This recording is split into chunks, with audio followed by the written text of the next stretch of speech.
नमस्कार, डिजी न्यूज़ में आपका स्वागत है। विदेशों में फंसे भारतीयों को स्वदेश लाने के लिए आज शुरू हो रहे वंदे भारत मिशन के पहले दिन 10 उड़ानों में करीब 2300 यात्रियों की वतन वापसी होगी। नागरिक उड्डयन मंत्रालय से प्राप्त जानकारी के अनुसार 7 मई को सरकारी विमान सेवा कंपनी एयर इंडिया 7 और उसकी सहयोगी कंपनी एयर इंडिया एक्सप्रेस 3 उड़ानों का परिचालन करेंगी। इनमें लगभग 2300 लोगों को लाए जाने की योजना है।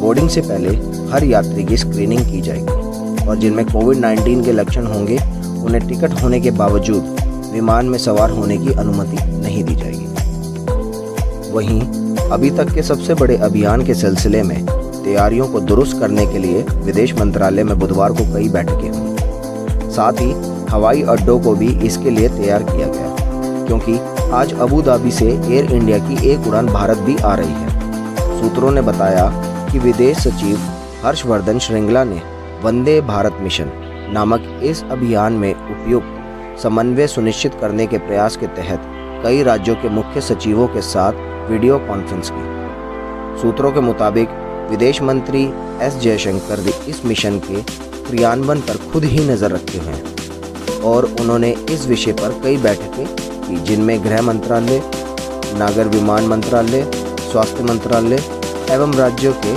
प्रतिनिधि शामिल थे।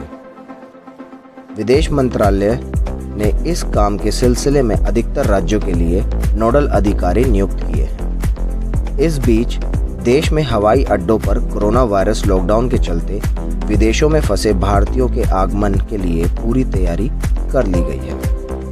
विमान और समुद्री मार्ग से चलने वाले इस अभियान की शुरुआत आज अबू धाबी से कोची के लिए एयर इंडिया की उड़ान के रवाना होने के साथ होगी। एयर इंडिया की गैर अधिसूचित वाणिज्यिक उड़ान आज 200 यात्रियों को लेकर अबू धाबी से रवाना होगी और सुबह 9:45 बजे केरल के कोची अंतर्राष्ट्रीय हवाई अड्डे पहुंचेगी। इस अभियान के मद्देनज़र तिरुवनंतपुरम, दिल्ली और मुंबई समेत कई हवाई अड्डों पर साजो सामान संबंधी प्रबंध और स्वास्थ्य नियमों के अनुपालन संबंधी इंतजाम कर लिए गए हैं। वंदे भारत मिशन नामक इस अभियान में खाड़ी देशों से लेकर मलेशिया तक, ब्रिटेन से लेकर अमेरिका तक विभिन्न देशों में फंसे भारतीय वापस लाए जाएंगे, जिसके लिए एयर इंडिया 12 देशों से करीब 15,000 भारतीयों को लाने के लिए पहले चरण में 13 मई तक 64 उड़ानें प्रचालित करेगी।